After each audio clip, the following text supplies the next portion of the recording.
ದೊಡ್ಡ ಕೇರಿ ಚಿಕ್ಕ ಕೇರಿ ಅವೆರಡು ಕೇರಿನೂ ಒಂದು ಕೇರಿ ಹಾಕ್ಬೇಕು. ಆಗ ನಿಜವಾದ ಮೀಸಲಾತಿ ಜಾರಿ ಆಗೋದಕ್ಕೆ ಸಾಧ್ಯ.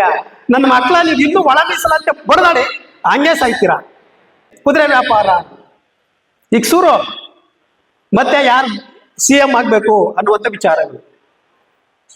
ಅಂತವ್ರಿಗೆ ಈ ಮೀಸಲಾತಿ ಕೇಳ್ತಾ ಇದಿರಲ್ಲ, ಇವರ ಬದುಕು ಅರ್ಥ ಆದದ? ಅವರು ಅಧಿಕಾರದ ಹಿಂದೆ ಓಡುವ ಕುದುರೆಗಳು.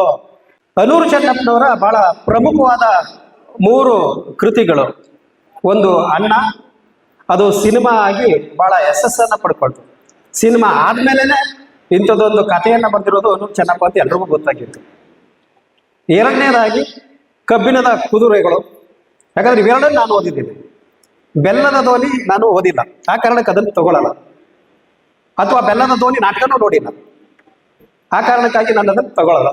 ಚಾಮರಾಜನಗರದ ಭಾಷಾ ಸೊಗಡಿನ ಮೂಲಕ ಈ ಭಾಗದ ದಲಿತ ಸಂಕಥನವನ್ನ ನಿರೂಪಿಸುವ ಒಂದು ಅತ್ಯದ್ಭುತವಾದ ಕಾದಂಬರಿ ಚಾಮರಾಜನಗರದ ಭಾಗದ ಯಾವುದಾದ್ರೂ ಒಬ್ಬ ಕವಿ ಕಾದಂಬರಿಕಾರನಿಂದ ಹುಟ್ಟಿದೆ ಅಂದ್ರೆ that is one and only ಅದು ಅನೂರು ಚೆನ್ನಪ್ಪ ಸರ್. 243 ಪುಟಗಳನ್ನ ಒಳಗೊಂಡಿರುವಂತ ಕಬ್ಬಿಣದ ಕುದುರೆಗಳಿದೆಯಲ್ಲ, ಅಷ್ಟು ಸುಲಭವಾಗಿ 20 ನಿಮಿಷಕ್ಕೆ ಮಾತಾಡುವಂತ ಕಾದಂಬರಿ ಅಲ್ಲ. ನಿಮ್ಗೆ ಮಲೆಮಹದೇಶ್ವರ ಮಂಟೇಸ್ವಾಮಿ ಕಾವ್ಯವನ್ನ 7 ದಿನ 7 ಹಗಲು 7 ರಾತ್ರಿ 7 ದಿನ ಆಡಿ ಮುಗಿಸ್ತಿದ್ರಂತೆ ಅಂತ ಮಾತಿದೆಯಲ್ಲ, ಅಂತ ಓದುವಿಕೆ, ಆಳವಾಗಿ ಇಳಿಯುವಿಕೆ ಈ ಕಾದಂಬರಿ ಬೇಕಾಗತ್ತೆ. ಆಶಾವಾದದ ಕಾದಂಬರಿನೂ ಓದು. ಯಾರಿಗೆ 2 ವರ್ಗಗಳಿರವಲ್ಲ. ಹೆಣ್ಣು ಮಗಳ ಬಂದಂತ ಸಂದರ್ಭಕ್ಕೆ ಹೆಣ್ಣು ಮಗಳು ಅನಿತಾಳ ಪಾತ್ರವನ್ನ ತಗೊಂಡ್ರೆ, ಮುಖ್ಯ ಭೂಮಿಕೆಯಾಗಿ ತಗೊಂಡ್ರೆ, ಅಥವಾ ಮಾದೇಶನನ್ನ ಮುಖ್ಯ ಭೂಮಿಕೆಯಾಗಿ ತಗೊಂಡ್ರೆ, ಮಾಲಿಕನನ್ನ ಮುಖ್ಯವಾಗಿ ತಗೊಂಡ್ರೆ, ಇದು ಟ್ರಾಜಿಡಿಕ್ ಕಾದಂಬರಿ, ತುಂಬಾ ದುರಂತದ ಕಾದಂಬರಿ. ಯಾಕೆಂದ್ರೆ ಅವ್ರು ಏನಾಗಬೇಕು ಅನ್ನುವಂಥ ಬಾಲ್ಯದ ಕನಸುಗಳು, ಯೌವನದ ಕನಸುಗಳು ಇರ್ತವಲ್ಲ, ಭವಿಷ್ಯದ ಬಗೆಗೆ ಅವರ ಗಮನ ಇರುತ್ತಲ್ಲ, ಅವೆಲ್ಲ ದುರಂತ ಕಾಣ್ತಾ ಹೋಗುತ್ತೆ. ಆಶಾವಾದದ ಪರಿಕಲ್ಪನೆಯನ್ನ ತಾವು ತಗೊಂಡ್ರೆ, ಅಟ್ ಪ್ರೆಸೆಂಟ್ ಒಂದು ಸಮಸ್ಯೆ ಇದೆ. ನಾವಿವತ್ತು ದಲಿತ ಕಥನಗಳನ್ನ ನೋಡುವಾಗ, ದಲಿತರ ಬದುಕನ್ನ ತಗೊಂಡು ವಿಶ್ಲೇಷಣೆಯನ್ನ ಮಾಡುವಾಗ, ಅವರ ಹೋರಾಟಗಳನ್ನು ತಗೊಂಡು ನೋಡುವಾಗ ಮೀಸಲಾತಿಯ ಪ್ರಶ್ನೆ ಬರುತ್ತೆ. ಆ ಮೀಸಲಾತಿಯನ್ನ ನಾವು ಹೇಗೆ ಹಂಚ್ಕೊಂಡಿದೀವಿ ಅನ್ನುವಂಥ ಪರಿಜ್ಞಾನ ಇಲ್ಲ. ಮೀಸಲಾತಿಯ ಬಗ್ಗೆ ಹೋರಾಟ ಮಾಡ್ತಾ ಇದ್ದೀವಿ, ಮೀಸಲಾತಿಯ ಬಗ್ಗೆ ಚರ್ಚೆ ಮಾಡ್ತಾ ಇದ್ದೀವಿ. ಮೀಸಲಾತಿಯ ಇತಿಹಾಸವನ್ನ ತಿಳ್ಕೊಂಡಿಲ್ಲ. ಬರ್ತೀನಿ ನಾನು ಯಾಕೆ ಅಂತ. ಅದ್ರ ಒಳಗಡೆ ಒಳ ಮೀಸಲಾತಿಯ ಜಂಜಾಟ ಇದೆ. ಒಬ್ಬ ವಿಮರ್ಶಕ, ಆಂಗ್ಲ ವಿಮರ್ಶಕ TS Eliot ಅಂತ ಅವನು ಹೇಳ್ತಾ ಹೋಗ್ತಾನೆ, ಯಾವುದೇ ಒಂದು ಕಾವ್ಯ ಅಥವಾ ಯಾವುದೇ ಒಂದು ಕಲಾಕೃತಿ ಭೂತವನ್ನ ಅಧ್ಯಯನ ಮಾಡ್ಕೋಬೇಕು, ವರ್ತಮಾನವನ್ನ ಅವಲೋಕನ ಮಾಡಬೇಕು ಮತ್ತು ಅನ್ವಯಿಸ್ಕೊಳ್ಬೇಕು ಭೂತವನ್ನ, ಮತ್ತು ಆ ಮುಖೇನವಾಗಿ ಅದು ಭವಿಷ್ಯವನ್ನ ಕಟ್ಕೊಳ್ಬೇಕು, ಭವಿಷ್ಯಕ್ಕೆ ನಾಂದಿ ಆಡಬೇಕು ಅಂತ ನೋಡಿದರೆ ಅನೂರು ಚೆನ್ನಪ್ಪ ತಮ್ಮ ಯೌವನದ ವಯಸ್ಸಿನಿಂದ ಇಲ್ಲಿಯವರೆಗೂ ಸಾಮಾಜಿಕವಾಗಿ ಆಗುವಂತಹ ಎಲ್ಲ ಸಂಘರ್ಷಗಳನ್ನ, ಏಳು ಬೀಳುಗಳನ್ನ, ತಲ್ಲಣಗಳನ್ನ ಗಮನಿಸಿದ್ದಾರೆ, ಸೂಕ್ಷ್ಮತೆಯಿಂದ ಗಮನಿಸಿದ್ದಾರೆ. ಮತ್ತು ನಾ ಯಾವ ವರ್ಗಕ್ಕೆ ಸೇರ್ಕೋಬೇಕು ಅಂತ ಬಂದಾಗ ಬಾಯಿ ಬಿಡಲ್ಲ ಅವರು. ಫೈನಲಿ ಬರೋದು ನಾವೆಲ್ಲರೂ ಮನುಷ್ಯರೇ ಅಲ್ವಾ, ಹಸ್ದಾಗ ಅನ್ನ ಬೇಕು, ದನದಾಗ ನೀರು ಬೇಕು, ಈ ಕಾನ್ಸೆಪ್ಟ್ ಹೋಗ್ಬಿಡ್ತಾರೆ. ಇದನ್ನು ಮೀರಿ ಅಫ್ಕೋರ್ಸ್ ಮೀಸಲಾತಿ ಬೇಕಾ ಬೇಡ ಅನ್ನುವಂಥ ವಿಚಾರ ಬಂದಾಗ ಹಸಿದವರಿಗೆ ಅನ್ನವನ್ನ ಕೊಡುವ ಅಸ್ತ್ರವಾಗಿದೆಯಲ್ಲಪ್ಪ ಮೀಸಲಾತಿ, ಅದನ್ನು ಸೂಕ್ಷ್ಮತೆಯಿಂದ ತಗೋಬೇಕು. ಇಲ್ಲಿ ಬರುವ ಜನಪದ ಪುರಾಣ ಇದೆಯಲ್ಲ, ನಾನು ಅದಕ್ಕೆ ಹೇಳ್ತೀನಿ, ಜಕ್ ಡೆರಿಡಾ ಅನ್ನುವಂಥವನು ಮತ್ತೆ ಜೋನಾಥನ್ ಕಲರ್, ಫರ್ಡಿನಾಂಡ್ ಸೆಶ್ಯೂ ಇವರೆಲ್ಲ ಸೇರ್ಕೊಂಡು ಒಂದು ವಿಮರ್ಶೆ ಪರಿಕಲ್ಪನೆಯನ್ನ ಕಟ್ಟಿದ್ದಾರೆ, ರಾಚನಿಕ ವಿಮರ್ಶೆ ಅಂತ. The structural criticism. ಒಂದು ಕಲಾಕೃತಿಯನ್ನ ರಚಿಸುವಾಗ ಲೇಖಕನು ಹೇಗೆ ಸಮಾಜದ ವ್ಯವಸ್ಥೆಯನ್ನು ಬಳಸ್ಕೊತಾನೆ ಅಂತ. ಕಲಾಕೃತಿಯ ಒಳಗಡೆ ಇರುವಂತ ಜಾನಪದ ಪುರಾಣ ಆಗಿರ್ಬೋದು, ಮನೋವಿಜ್ಞಾನ ಇರ್ಬೋದು, ಅಥವಾ ಸಾಮಾಜಿಕತೆ ಇರ್ಬೋದು, ಅಥವಾ ಸಮಾಜದ ಏಳುಬೀಳುಗಳಾಗಿರ್ಬೋದು, ಇವೆಲ್ಲವುಗಳನ್ನ ತನ್ನ ಮಿದುಳಿನಲ್ಲಿ, ತನ್ನ ಹೃದಯದಲ್ಲೇ ಅರಗಿಸ್ಕೊಂಡು ಆ ಬುದ್ಧಿ ಮತ್ತು ಭಾವವನ್ನ ಮೇಳೈಸಿಕೊಂಡು ಅದನ್ನು ಏಕವಾಗಿಸ್ಕೊಂಡು ಏಕತೆಯೊಳಗೆ ನಾವು ಸಾಕ್ಬೇಕು ಅನ್ನೋದಿದೆಯಲ್ಲ, ನಾವೆಲ್ಲರೂ ಒಂದಾಗ್ಬೇಕು ಅನ್ನೋದಿದೆಯಲ್ಲ. ದೊಡ್ಡ ಕೇರಿ ಚಿಕ್ಕ ಕೇರಿ, ಆ ಎರಡು ಕೇರು ಒಂದ್ ಕೇರಿ ಆಗ್ಬೇಕು. ದೊಡ್ಡ ಕೇರಿ ಚಿಕ್ಕ ಕೇರಿ, ಅವೆರಡು ಕೇರಿನೂ ಒಂದ್ ಕೇರಿ ಆಗ್ಬೇಕು. ಆಗ ನಿಜವಾದ ಮೀಸಲಾತಿ ಜಾರಿ ಆಗೋದಕ್ಕೆ ಸಾಧ್ಯ. ನನ್ನ ಮಕ್ಕಳ ನೀವು ಇನ್ನೂ ಒಳ ಮೀಸಲಾತಿ ಬಡದಾಡಿ ಹಂಗೆ ಸಾಯ್ತೀರಾ. ನನ್ನ ಮಕ್ಕಳ ಮೀಸಲಾತಿಯನ್ನ ಅದ್ರ ಬಗ್ಗೆ ತಿಳ್ಕೊಳ್ಳದೆ ಇರಿ, ಇನ್ನೂ ಬಡದಾಡ್ತೀರಾ. ನನ್ಗನ್ಸುತ್ತೆ ಕಬ್ಬಿಣದ ಕುದುರೆಗಳು ಅಧಿಕಾರದ ಹಿಂದೆ ಓಡುವಂತಹ ಕುದುರೆಗಳಿಗೆ, ಅಧಿಕಾರದ ಹಿಂದೆ ಓಡುವಂತಹ ಕುದುರೆಗಳಿಗೆ ಸಿಕ್ಕದ ಕಬ್ಬಿಣದ ಕುದುರೆಗಳಿವು. ಅಧಿಕಾರದ ಹಿಂದೆ ಓಡುವಂತ ಕುದುರೆಗಳು ಗೊತ್ತಿದೆ ನಿಮ್ಗೆ, ಕುದುರೆ ವ್ಯಾಪಾರ. ಈಗ ಶುರು ಮತ್ತೆ ಯಾರು CM ಆಗ್ಬೇಕು ಅನ್ನುವಂಥ ವಿಚಾರಗಳು. ಅಂತವ್ರಿಗೆ ಈ ಮೀಸಲಾತಿ ಕೇಳ್ತಾ ಇದ್ರಲ್ಲ, ಇವರ ಬದುಕು ಅರ್ಥ ಆದದ? ಅವರು ಅಧಿಕಾರದ ಹಿಂದೆ ಓಡುವ ಕುದುರೆಗಳು. ಈ ಕಬ್ಬಿಣದ ಕುದುರೆಗಳು ಮಾಲಿಂಗನಂತವರು, ಯಾಕಂದ್ರೆ ಅವನು ಓದಿದ್ದಾನೆ. ಮಾದೇಶಂತವರು, ಅವನು ಓದಿದ್ದಾನೆ. ಆ ಗಮನಿಸಿ, ನನಗೆ ಈ ಬರ್ಕ ಬಂದ್ ನೋಡ್ಕೊಂಡ ಕಷ್ಟ, ಸ್ಪ್ಲಿಯಂಟ್ ಆಗಿ ಬಂದ್ಬಿಡ್ತದೆ. ಬಹಳ ಚೆನ್ನಾಗಿ ಬರಿತಾ ಹೋಗ್ತಾರೆ. ಕೆಲವೊಂದು ಸಂದರ್ಭಗಳನ್ನ ನಾವು ತಗೊಂಡ್ರೆ ಅದ್ಭುತ ಅಂತ ಅನ್ಸ್ಬಿಡುತ್ತೆ. ಒಂದ್ ಕಡೆ ಹೇಳ್ತಾ ಹೋಗ್ತಾಳೆ, ಅವೈ ಧ್ಯಾನ ಅನ್ಕೊಂಡಿದೆ, ಅಮ್ಮ ಆದೇಶ ಅಲ್ಲಕ್ಕವೈ, ನಮ್ಮೂರಿನ ಆದೇಶ,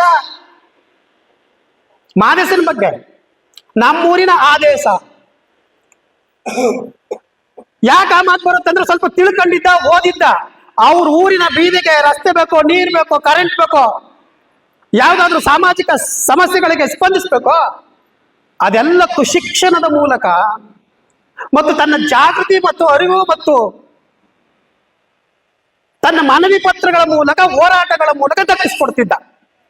ಆದ್ರಿಂದ ಪುಳಕಿತರಾದಂತಹ ಸಮುದಾಯದ ಜನರು, ಇವನು ಬರೀ ಮಾದೇಶನಲ್ಲ, ನಮ್ಮೂರಿನ ಆದೇಶ. ಇಂಥ ಆದೇಶ ಗೊತ್ತಲ್ಲ, ಆರ್ಡರ್ ಮಾಡೋನು, ಆರ್ಡರ್ ಕೊಡ್ಸೋನು.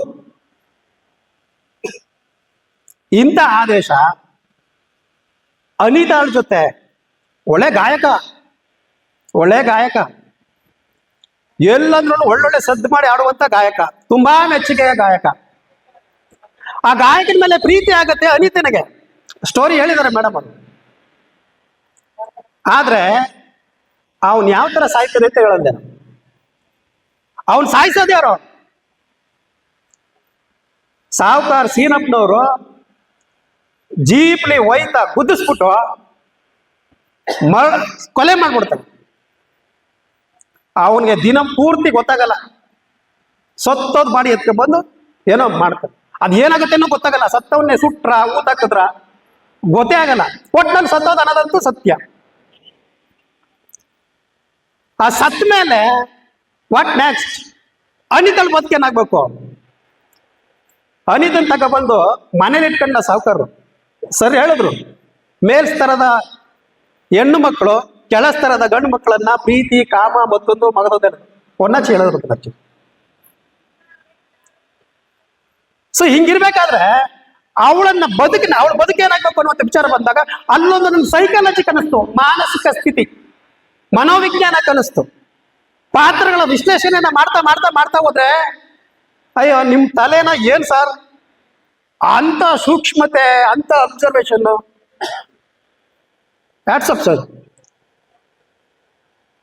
ಫೈನ್, ಮನೇಲಿ ಕೂತ್ಬಿಡ್ತಾಳೆ ಅವ್ಳದ್ದು ಅದೇ ಯೋಚನೆ. ನನಗೆ ಕುಸುಮ ಬಾಲಿಯಲ್ಲಿ ಬರುವಂತಹ ಕುಸುಮಾಳ ಬದುಕಿ ನೆನಪಾಗ್ಬಿಡುತ್ತೆ.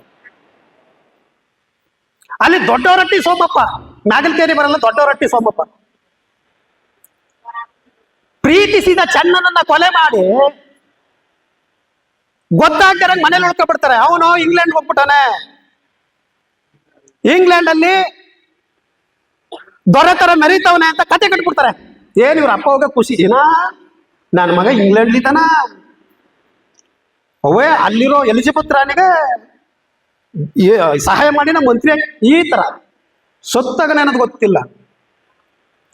ಇಲ್ಲೂ ಹಂಗೇನೆ. ಬಟ್ ಇಲ್ಲಿ ತಾಯಿ ತಂದೆಯವರು ಹೇಗೆ ಪ್ರತಿಪಿಸ್ತಾರೆ ಅಂತ ಬರೋದಿಲ್ಲ. ಒಟ್ಟಲ್ಲಿ ದಾರುಣ. ಒಬ್ಬ ಸುಶಿಕ್ಷಿತ ಸಮುದಾಯದ ಮಾದೇಶ ಪ್ರತಿಭೆ ಕೊಂದ್ರೆ ಇಡೀ ಸಮುದಾಯವೇ ಅನಾಥ.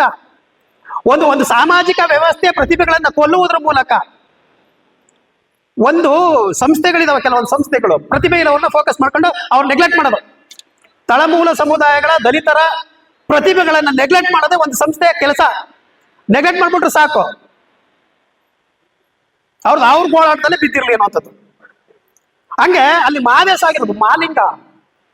ಮಾಲಿಂಗ ಎಂತ ಖೋಖೋ ಪ್ಲೇಯರ್, ಚಾಲಾಕಿ. ಆ ಖೋಖೋ ಇದೆಯಲ್ಲ, ಅವನು ಯಾವ ತರ ಖೋಖೋ ಇಲ್ಲಿ ಒಂದು ಪ್ರತಿಮಾತ್ಮಕ ಕಾಣುತ್ತೆ ನನಗೆ. Pass pass pass pass. ಅದ್ರ ಜೊತೆಗೆ ಆ ಹುಡುಗ ಓದ್ಬೇಕು ಅಂತ ಕನ್ಸಿಟ್ಕೊಂಡವನು ಕಾರಣಾಂತರಗಳಿಂದ ಅವ್ರ ತಂದೆ ತಾಯಿ ತೀರೋಗ್ಬಿಡ್ತಾರೆ. ಎಲ್ಲಿ ಬರ್ತಾನೆ, ಸಾಹುಕಾರ ಮನೆಗೆ ಬಂದು ಜೀತ ಮಾಡಕ್ ಶುರು ಮಾಡ್ತಾನೆ. ಅಲ್ಲಿ ಜೀತ ಮಾಡುವ ಹುಡುಗ ನನ್ನ ಫ್ರೆಂಡ್ ಅಂತ ಅವಳು ಗೊತ್ತಿಲ್ಲ. ಯಾವ್ದು ಫ್ರೆಂಡ್ ಅಲ್ಲ, ಫ್ರೆಂಡ್ ಮಾಡ್ಕೊಂಡಿರ್ತಾಳೆ.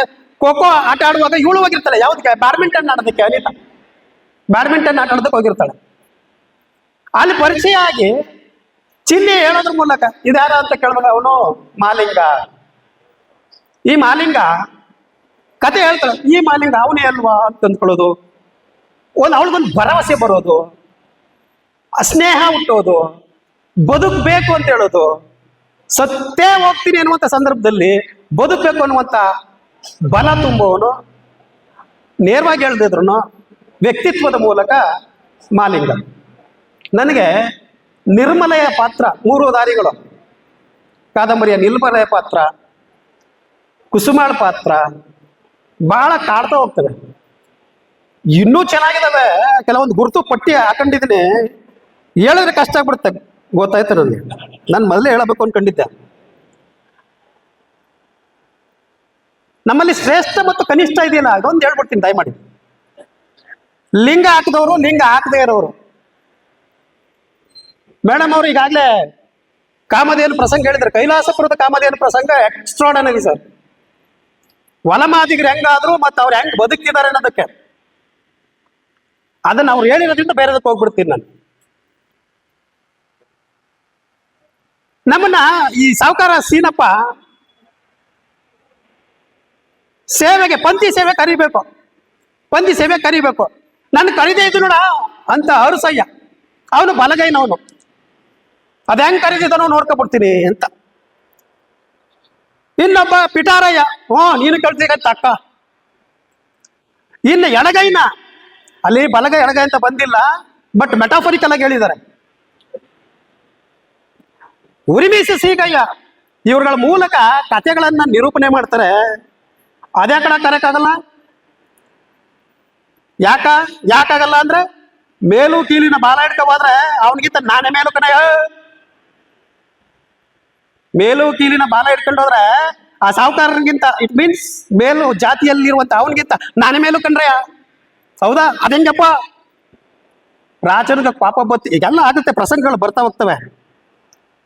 ಅಲ್ಲಿನ ಹುಡುಗರಂತೂ ನಿಜವಾಗ್ಲೂ ತಿಳುವಳಿಕೆ ಬೇಕು, ಪದವಿ ಬೇಕಾಗಿಲ್ಲ.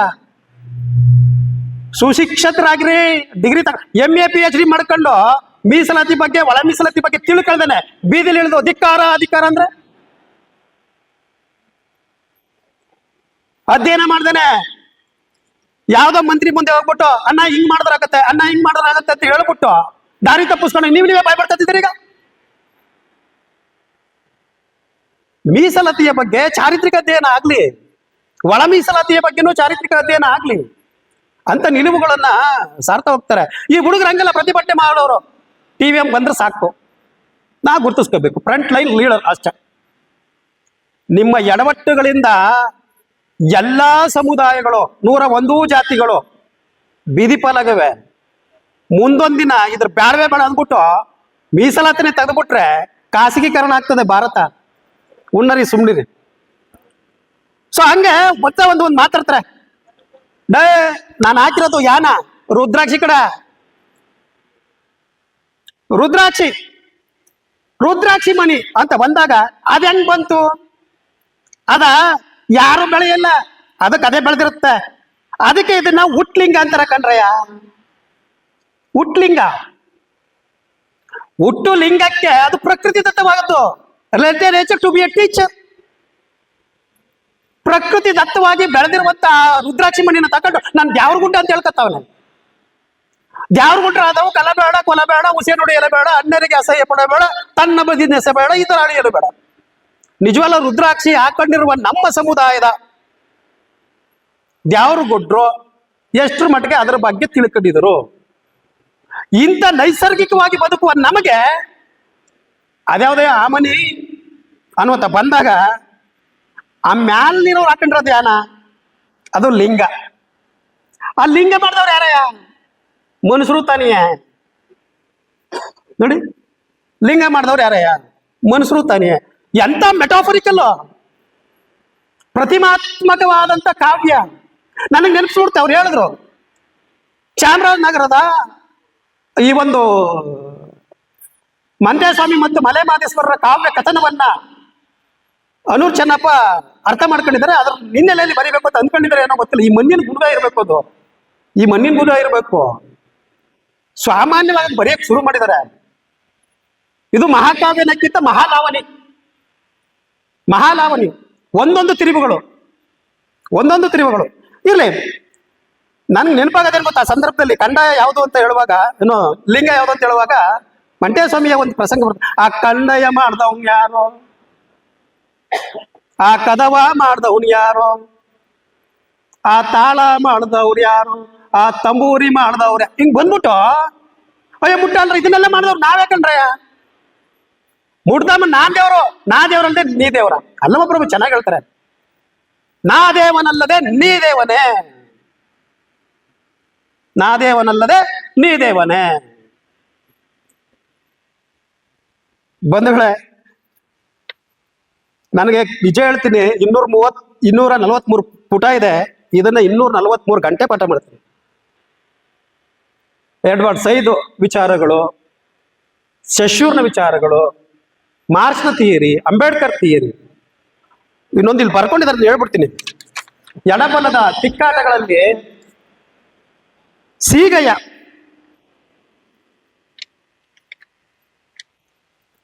ಆ ಸಾವುಕಾರ ಮನೆಯಲ್ಲಿದ್ದ ಜೀತಾಳ ಒಬ್ಬ ಕೇಳ್ಬಿಡ್ತಾನೆ, ಸಮುದಾಯವನ್ನ ಕಟ್ಟಬೇಕಾದ ನಾವ್ ಹೆಂಗೆ ಹೊಂದಿಕೆಯನ್ನ ಮಾಡ್ಕೋಬೇಕು ಅಂತ, ಯಾವ್ದನ್ನ ಹೊಂದಿಕೆ ಮಾಡ್ಕೋಬೇಕು ಅಂತ. ನಾನು ನಿಜ ಹೇಳ್ತಿದ್ದೀನಿ, ಅನೂರ್ ಚೆನ್ನಪ್ಪನವ್ರಿಗೆ ಒಂದು ಸಮುದಾಯವನ್ನ ಕಟ್ಟುವ, ಒಡೆದು ಹೋಗಿರುವಂತ ಸಮುದಾಯವನ್ನ ಒಂದು ಮಾಡುವ ತವಕ ಇದೆ, ತಲ್ಲನ ಇದೆ. ಅವ್ನು ಕೇಳ್ತಾನೆ, ಸ್ಟಾರ್ಟಿಂಗು ಮರಿ ಬಾಟ್ನ ತಿನ್ನಕ್ಕೆ ಒಂದು ಮರಿ ಆಗಿ ಸಾಕಾಗಲ್ಲ ಕಣಿ ಸಮಯ, ಇನ್ನೊಂದು ಮರಿ ಬೇಕು. ಬಾಡು ಬಳ್ಳಿಕ್ಕೆಲ್ಲ ಆಸೆ ಪಟ್ಟವ್ರೆ. ಹೆಂಗಿದೆ ಕತೆ ರೋಚಕ ಅಂತ ಅನಿಸ್ಬಿಡ್ತದೆ. ಅವಾಗ ಬಲಗೈ ಸಮುದಾಯದವರು ಮೊದಲೈತಾರೆ. ಅದೇನೋ ಗೊತ್ತಿಲ್ಲ, ಸ್ಟ್ರಾಟಜಿನ ನೋಡ್ತಾ ಇದ್ರೆ ಈ ನಾವೆಲ್ಲಲ್ಲಿ ಕಾಂಟ್ರವರ್ಸಿ ಆಗ್ಬಿಡ್ತೇನೋ. 120 ಕುಲ ಮ್ಯಾಗಲ್ ಕೇರಿ, 80 ಕುಲ ಕೆಳಗಲ್ ಕೇರಿ, ಒಟ್ಟು 200 ಕುಲ. ಅದ್ರೊಳಗಡೆ ಎಸ್ಸಿಯ ಎಲ್ಲ ಉಪಜಾತಿಗಳು, ಕೃಷ್ಣ ನಾಯಕನಂತೆಯವರು, ಅದ್ರೊಳಗಡೆ ಬರುವುದು ಸೋನಿಗೆ ಸಮುದಾಯದವ್ರು ಇರ್ತಲ್ಲಪ್ಪ, ಬೇರೆ ಬೇರೆ ವರ್ಗಗಳು, ಅವ್ರಿಗೆ ರಿಸರ್ವೇಶನ್ ಹೆಂಗ್ ಪಾಸ್ ಆಯ್ತು ಅಂತ ಅವ್ರು ಅಧಿಕಾರ ಹಿಡ್ಕೊಂಡವ್ರೆ. ಗಮನಿಸ್ಬೇಕು, ಅವ್ರಿಗೆ ಅನ್ನ ಮಾಡುವ, ಅಡಿಗೆ ಮಾಡುವ ಅಧಿಕಾರ ಕೊಡುವ ಎಲ್ಲ ಅವಕಾಶ ಕೊಟ್ಟಿದ್ದಾರೆ. ನಿಮಗೆ ಕೊಡ್ತಾ ಇಲ್ಲ ಅನ್ನ ಮಾಡೋದಕ್ಕೆ, ಯಾಕಂದ್ರೆ ನೀವೇ ಊಟ ಹಾಕೊಂಡಿದ್ರಿ. ಬಲಗೈನವ್ರು ಮಾಡಿದ್ರೆ ನೀವು ಉಣ್ಣಂಗಿಲ್ಲ. ಎಳಗೈನ ಮನೆಯವ್ರು ನೀವು ಹೋಗಂಗಿಲ್ಲ. ಜಾತಿ ಜಾತಿ ಜಾತಿ ಅನ್ನೋದು ಬ್ರಾಹ್ಮಣರು, ಇಫ್ ಯು ಡೋಂಟ್ ಮೈಂಡ್, ನಾನು ಯಾವ ಧರ್ಮವನ್ನ ಇಟ್ಕೊಂಡು ನಾನು ಮಾತಾಡಲ್ಲ. ಮೇಲ್ಜಾತಿಯ ಜನರಿಗಷ್ಟೇ ಇಲ್ಲ, ನಮ್ಮೊಳಗೂ ಇದೆ, ಅದನ್ನ ಬದಲಾಯಿಸ್ಕೊಳ್ಳಿ ಅಂತ ಒಂದು ಮಾತು ಹೇಳ್ಬಿಡ್ತೀವಿ. ಎಲ್ಲ ಉಣ್ಣೋದು ಒಂದೇ ಅನ್ನ, ಕುಡಿಯೋದು ಒಂದೇ ನೀರು. ಅದಕ್ಕೆ ಯಾಕೆ ಹೇಳಿ ಭಿನ್ನ ಭೇದ? ಈ ಮಾತನ್ನ ಸೀಗಯ್ಯನ ಮೂಲಕ ಕೇಳಿಸ್ತಾರೆ. ಅದೇ ಸೀಗಯ್ಯ ಹಿಂದೆ ಸಮಾಜವನ್ನೇ ಒಡೆಯೋ ಪ್ರಯತ್ನ ಮಾಡಿದ ಕಾದಂಬರಿಯ ಒಳಗಡೆ. ಅದೇ ಸೀಗಯ್ಯನ ಮೂಲಕ ಒಂದು ಅಂತ ತೋರಿಸುವ ಪ್ರಯತ್ನ.